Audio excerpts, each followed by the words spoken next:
Innal hamdalillah nahmaduhu wa nasta'inuhu wa nastaghfiruh wa na'udzu billahi min syururi anfusina wa sayyiati a'malina may yahdihillahu fala mudhillalah wa may yudlil fala hadiyalah. Asyhadu an la ilaha illallah wahdahu la syarikalah wa asyhadu anna Muhammadan abduhu wa rasuluh. Amma ba'd. Qala ta'ala ya ayyuhalladzina amanu taqullaha haqqa tuqati wa la tamutunna illa wa antum muslimun. Pertama-tama, marilah kita panjatkan puji syukur kepada Allah Subhanahu wa taala yang masih memberikan kita nikmat kesehatan, nikmat kesempatan, nikmat iman dan Islam. Salawat serta salam semoga selalu tercurah limpahkan kepada Nabi kita Nabi Muhammad sallallahu alaihi wasallam beserta keluarga, sahabat dan kepada pengikutnya yang insya Allah setia hingga akhir zaman. Yang saya hormati dosen mata kuliah pengampu tafsir pendidikan, dengan hormat saya sebutkan namanya Ibu Dr. Haja Surni Kadir MPDI. Baiklah, sebelumnya saya memperkenalkan nama saya Muhammad Rifal dari Prodi PAI semester 3 Fakultas Agama Islam Universitas Muhammadiyah Palu. Di sini saya akan menjelaskan materi tentang tafsir ayat Al-Quran tentang kewajiban dalam belajar mengajar. Ayat tentang kewajiban belajar mengajar adalah Quran Surah Al-Alaq ayat 1-5. Bismillahirrahmanirrahim. Iqra bismi rabbikal ladzi khalaq, khalaqal insana min 'alaq. Iqra wa rabbukal akram, alladzi 'allama bil qalam, 'allamal insana ma lam ya'lam. Yang artinya, bacalah dengan menyebut nama Tuhanmu yang menciptakan. Dia telah menciptakan manusia dari segumpal darah. Bacalah, dan nama Tuhanmu lah yang maha pemurah, yang mengajar manusia dengan perantara kalam. Dia mengajar kepada manusia apa yang tidak diketahuinya. Surah Al-Alaq ayat 1-5 adalah ayat Al-Quran yang pertama kali diturunkan kepada Nabi Muhammad SAW ketika sedang berkhalwat di Gua Hira. Surat di atas, proses belajar mengajar berlangsung dari Allah Subhanahu wa taala kepada Nabi Muhammad SAW melalui metode membaca Iqra. Tuhan melalui malaikat Jibril ingin agar Nabi Muhammad membacakan segala sesuatu yang disampaikan oleh malaikat Jibril. Iqra fi'il amr atau yang tidak memiliki objek atau maf'ulnya. Hal ini menunjukkan bahwa yang dibaca itu mencakup berbagai hal yang amat luas. Iqra terambil dari kata qara'a yang pada mulanya berarti menghimpun, tetapi di sini Iqra diartikan membaca, menelaah, menyampaikan. Perintah Iqra mencakup telaah terhadap alam raya, masyarakat dan diri sendiri, dan tidak hanya membaca yang tersurat atau tertulis, melainkan termasuk yang tersirat atau tidak tertulis. Sesungguhnya Zat yang menciptakan makhluk mampu membuatmu bisa membaca, sekalipun sebelum itu engkau tidak pernah belajar membaca. Khalaqal insana min 'alaq. Ayat pertama bagaikan menyatakan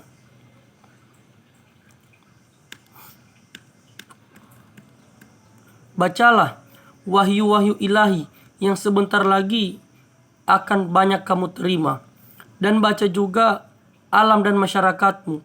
Bacalah agar engkau membekali dirimu dengan kekuatan pengetahuan. Bacalah semua itu, tetapi dengan syarat hal tersebut harus engkau lakukan dengan atau demi nama Tuhan yang selalu memelihara dan membimbingmu, dan yang menciptakan semua makhluk kapan dan dimanapun. Quraisy Shihab. Iqra wa rabbukal akram. Ayat kedua menjelaskan bahwa Allah adalah pencipta segala wujud.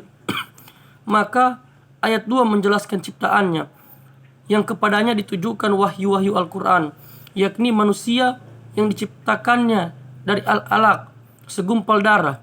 Sesungguhnya Zat yang menciptakan manusia dari segumpal darah, kemudian membekalinya dengan kemampuan berpikir sehingga bisa menguasai seluruh makhluk bumi.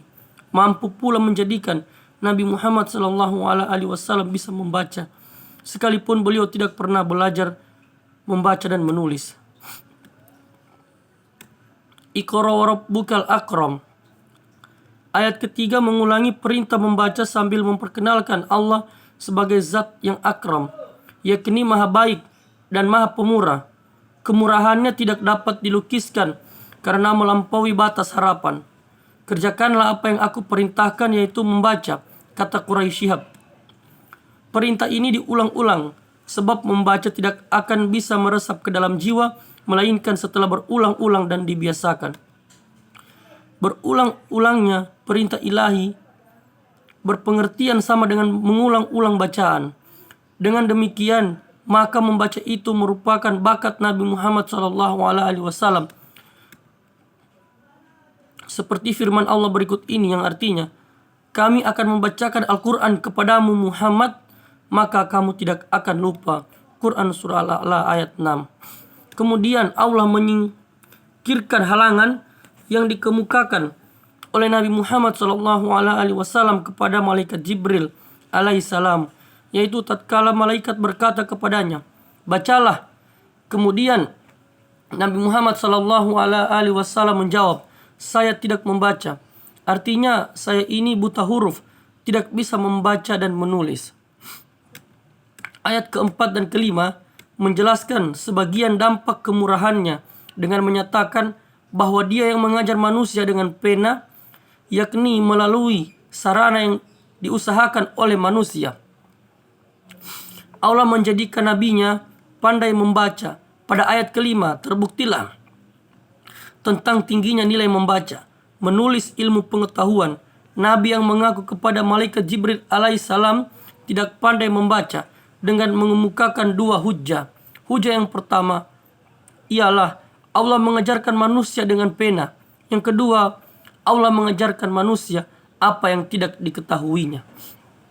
Dengan pena atau kalam, melatih mereka kemahiran menulis dan keupayaan mencatat sejarah manusia, pengetahuan budaya mereka, yang ditafsirkan oleh Quraisy Shihab. Di sini Allah menyatakan bahwa dirinya hanyalah yang telah menciptakan manusia dari alaq, kemudian mengajari manusia dengan perantara kalam. Demikian itu agar manusia menyadari bahwa dirinya diciptakan dari sesuatu yang paling hina, hingga ia mencapai kesempurnaan kemanusiaannya dengan pengetahuannya tentang hakikat segala sesuatu. Seolah-olah ayat ini mengatakan, renungkanlah wahai manusia, kelak engkau akan menjumpai dirimu telah berpindah dari tingkatan yang paling rendah dan hina kepada tingkatan yang paling mulia. Demikian itu tentu ada kekuatan yang mengaturnya dan kekuasaan yang menciptakan kesemuanya dengan baik. Al-Maraghi. Sungguh, jika tidak ada kalam, maka Anda tidak akan bisa memahami berbagai ilmu pengetahuan, tidak akan bisa menghitung jumlah pasukan tentara, semua agama akan hilang. Manusia tidak akan mengetahui kadar pengetahuan manusia terdahulu, penemuan-penemuan dan kebudayaan mereka. Dan jika tidak ada kalam, maka sejarah orang-orang terdahulu itu tidak akan tercatat, baik yang mencoreng wajah sejarah maupun yang menghiasinya.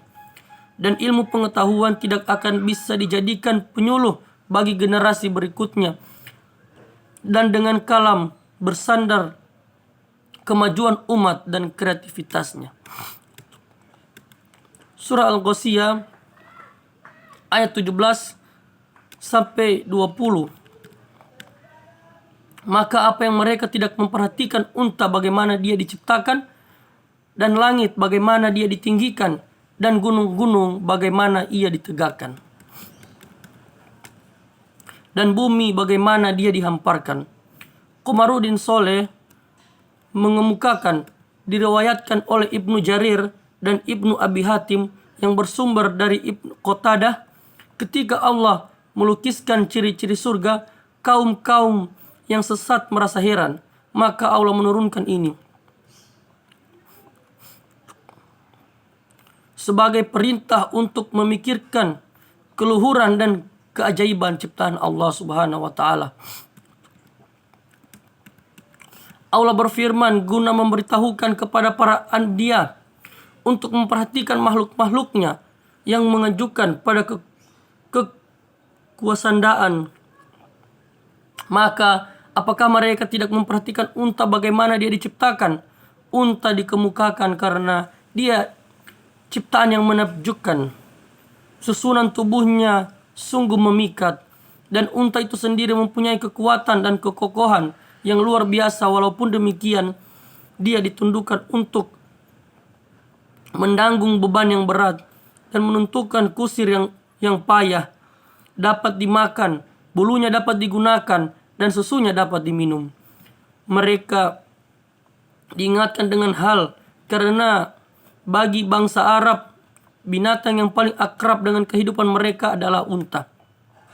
Dan langit, bagaimana ia ditinggikan, yaitu bagaimana Allah Subhanahu wa taala meninggikan langit dan bumi. Ini merupakan peninggian yang sangat agung. Dan gunung-gunung ditinggikan bagaimana dan dia ditegakkan, yaitu menjadikannya tertancap sehingga menjadi kokoh dan teguh, sehingga bumi tidak menjadi miring bersama penghuninya, dan telah menjadikan berbagai macam manfaat dan barang-barang tambang. Dan bumi, bagaimana ia dihamparkan, yaitu bagaimana dia dibentangkan, dipanjangkan, dan dihamparkan. Maka ayat ini mengingatkan orang-orang Arab Badui tentang apa yang sering disaksikan oleh mereka berupa unta, langit, gunung, dan bumi, agar mereka mengambil pelajaran dari semua ini tentang kekuasaan. Dia telah menciptakan, dan bahwa dia adalah Rabb yang Maha Agung. Dialah yang pencipta, pemilik, dan pengatur. Dialah yang tidak ada Tuhan selain dia semesta, dia semata.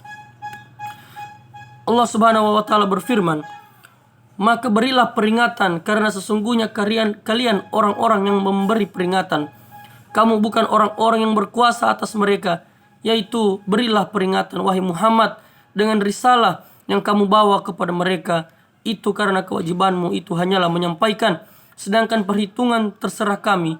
Itu sebabnya Allah Subhanahu wa taala berfirman, kamu bukanlah orang-orang yang berkuasa atas mereka, yaitu kamu tidak dapat menciptakan keimanan di dalam hati mereka.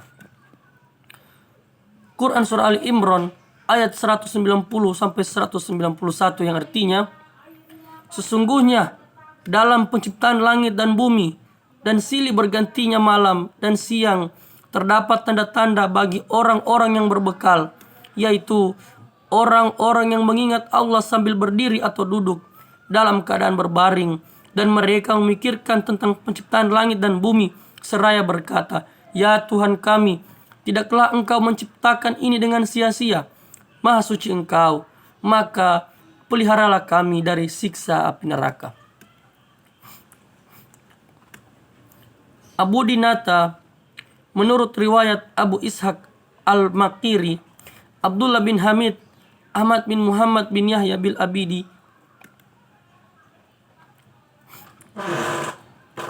bahwa orang Quraisy Yahudi berkata, apakah ayat-ayat yang telah dibawa oleh Musa? Mereka menjawab, tongkat dan tangannya putih bagi orang yang melihatnya. Selanjutnya mereka datang kepada orang-orang Nasrani dan berkata, bagaimanakah dengan yang dibawa oleh Isa terhadapmu? Mereka menjawab, menyembuhkan orang yang lepra dan penyakit kulit, serta menghidupkan orang mati. Kemudian mereka datang kepada Nabi dan berkata, coba engkau rubah bukit Safa ini menjadi emas untuk kami. Maka turunlah ayat tersebut. Saleh mengemukakan tujuan utama Quran Surah Ali Imran adalah pembuktian tentang tauhid, keesaan dan kekuasaan Allah, hukum-hukum alam yang melahirkan kebiasaan-kebiasaan pada hakikatnya ditetapkan dan diatur oleh Allah. Hal ini ditegaskan pada ayat ini dan ayat yang sesudahnya. Salah satu bukti kebenaran hal tersebut adalah undangan kepada manusia untuk berfikir. Karena sesungguhnya dan penciptaan yakni kejadian benda-benda angkasa seperti matahari, bulan, dan jutaan gugusan bintang-bintang yang terdapat di langit. Atau dalam pengaturan sistem kerja langit yang sangat teliti serta kejadian dan putaran bumi prosesnya yang melahirkan silih bergantinya malam dan siang. Quran Surah At-Taubah ayat 122. Tidak sepatutnya bagi mukmin itu pergi semuanya ke medan perang. Mengapa tidak pergi dari tiap-tiap golongan di antara mereka beberapa orang untuk memperdalam pengetahuan tentang agama dan untuk memberi peringatan kepada kaumnya apabila mereka telah kembali kepadanya, supaya mereka itu dapat menjaga dirinya. Allah menurunkan ayat 122 sebagai penegasan tentang larangan bagi kaum muslimin berangkat perang secara keseluruhan, dan ayat ini memberikan tuntunan agar sebagian kaum muslimin menuntut ilmu agama. Sementara yang lain berangkat untuk jihad, nilai pahala keduanya sama. Tidaklah patut bagi orang-orang mukmin dan juga tidak dituntut supaya mereka seluruhnya berangkat menyertai setiap utusan perang yang keluar menuju medan perjuangan. Karena perang itu sebenarnya fardu kifayah, yang apabila telah dilaksanakan oleh sebagian, maka gugurlah yang lain. Bukanlah fardu ain yang wajib dilakukan setiap orang. Perang barulah menjadi wajib apabila Rasul sendiri keluar dan mengerahkan kaum muslimin menuju medan perang. Tujuan utama dari orang-orang yang mendalami agama itu karena ingin membimbing kaumnya, mengajari mereka dan memberi peringatan kepada mereka tentang akibat kebodohan dan tidak mengamalkan apa yang mereka ketahui, dengan harapan supaya mereka takut kepada Allah dan berhati-hati terhadap akibat kemaksiatan, di samping agar seluruh kaum mukmin mengetahui agama mereka, mampu menyebarkan dakwanya dan membelanya, serta menerapkan rahasia-rahasianya kepada seluruh umat manusia.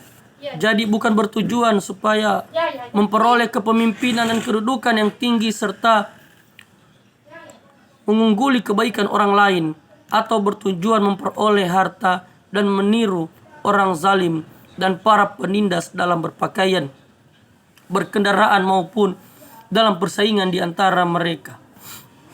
Ayat tersebut merupakan isyarat tentang wajibnya memperdalam agama dan bersedia mengejarkannya di tempat-tempat pemukiman serta memahami orang lain kepada agama, sebanyak yang dapat memperbaiki keadaan mereka sehingga mereka tidak bodoh lagi tentang hukum-hukum agama secara umum yang wajib diketahui oleh setiap mukmin. Quran Surah Al-Ankabut ayat 19-20, yang artinya, dan apakah mereka tidak memperhatikan bagaimana Allah menciptakan manusia dari permulaannya kemudian mengulanginya kembali? Sesungguhnya yang demikian itu adalah mudah bagi Allah. Katakanlah, berjalanlah di muka bumi, maka perhatikanlah bagaimana Allah menciptakan manusia dari permulaannya. Kemudian Allah menjadikan sekali lagi, sesungguhnya Allah Maha Kuasa atas segala sesuatu. Maksudnya, Allah membangkitkan manusia sesudah mati kelak di akhirat. Nasib Al-Araf Al-Arifai menjelaskan, di sini Allah menegaskan bahwasannya bila mana orang-orang kafir tidak percaya bahwa Allah Subhanahu wa taala yang Maha Esa menurut apa yang disampaikan oleh rasul-rasulnya, maka mereka diajak untuk melihat dan memikirkan tentang proses kejadian diri mereka sendiri, yaitu bahwa Allah Subhanahu wa taala yang menciptakan pada sebelumnya bukanlah sesuatu yang disebut-sebut, yakni tiada. Kemudian mereka ada dan menjadi manusia yang dapat melihat dan mendengar, maka Tuhan mulai menciptakan dan mampu mengembalikannya dan menjadi hidup kembali. Dan sesungguhnya mengembalikan dan menghidupkan kembali itu mudah dan ringan baginya. Menurut Quraisy Shihab, perintah berjalan kemudian dirangkai dengan perintah melihat seperti firman-Nya dikemukakan dalam Al-Quran sebanyak 7 kali. Ini mengisyaratkan perlunya melakukan apa yang diistilahkan dengan wisata ziarah. Dengan perjalanan itu manusia dapat memperoleh suatu pelajaran dan pengetahuan dalam jiwanya yang menjadikannya menjadi manusia terdidik dan terbina. Seperti dia menemui orang-orang terkemuka sehingga dapat memperoleh manfaat. Ayat di atas adalah Allah untuk melakukan penghargaan, Allah untuk melakukan riset tentang asal-usul kehidupan. Setelah itu menjadikan bukti sebagai tambahan perjuangan mencari ilmu pengetahuan merupakan tugas atau kewajiban bagi setiap muslim, baik laki-laki ataupun perempuan.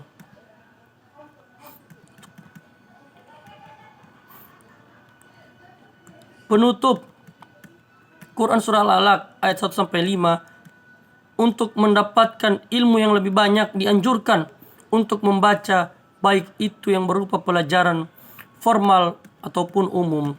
Mencari ilmu tidak hanya membaca, akan tetapi perlu bantuan untuk mengejarkannya. Manusia diciptakan dari segumpal darah yang lemah.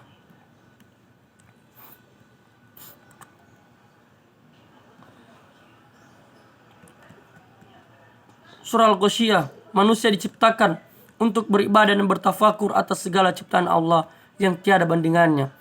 Sungguh terdapat banyak ilmu pengetahuan yang belum kita ketahui. Banyak terdapat contoh-contoh yang baik pada binatang seperti unta. Dengan ayat-ayat ini manusia dapat mengetahui kekuasaan Allah secara nyata. Kewajiban kita mengajarkan ilmu sesuai dengan kemampuan kita tanpa memaksakan siapa yang mau diberi ilmu. Karena Allah lah zat yang maha menggerakkan hati setiap manusia. Surah Ali Imran, dengan mengetahui pengetahuan yang lebih mendalam tentang ilmu sains, maka menambah ketakwaan kepada Allah. Akal fikiran tidak berguna jika tidak digunakan untuk bertafakur kepada Allah Subhanahu wa taala. Bahwa kemenangan dan keberuntungan hanyalah dengan mengingat kebesaran Allah serta memikirkan segala makhluknya yang menunjuk kepada adanya Khalik atau pencipta yang Maha Esa. Quran Surah At-Taubah, jihad di jalan Allah tidak hanya berperang di medan perang, akan tetapi juga menuntut ilmu yang banyak atau memberikan ilmunya. Dengan ilmu manusia dapat menjaga diri dengan mengaruh yang buruk. Quran Surah Al-Ankabut, Allah yang Maha Kuasa atas segala makhluknya, dengan mudah dia dapat merubah sesuai yang Allah kehendaki. Sesungguhnya pengetahuan bahwa ada hidup setelah mati dibangkitkan kembali. Seharusnya kita pun mengejarkan kebaikan pada sesama, karena semua hal akan diperhitungkan oleh Allah Subhanahu wa taala. Mungkin hanya itu yang dapat saya sampaikan, lebih dan kurangnya saya mohon maaf. Akhirul kalam fastabiqul khairat. Assalamualaikum warahmatullahi wabarakatuh.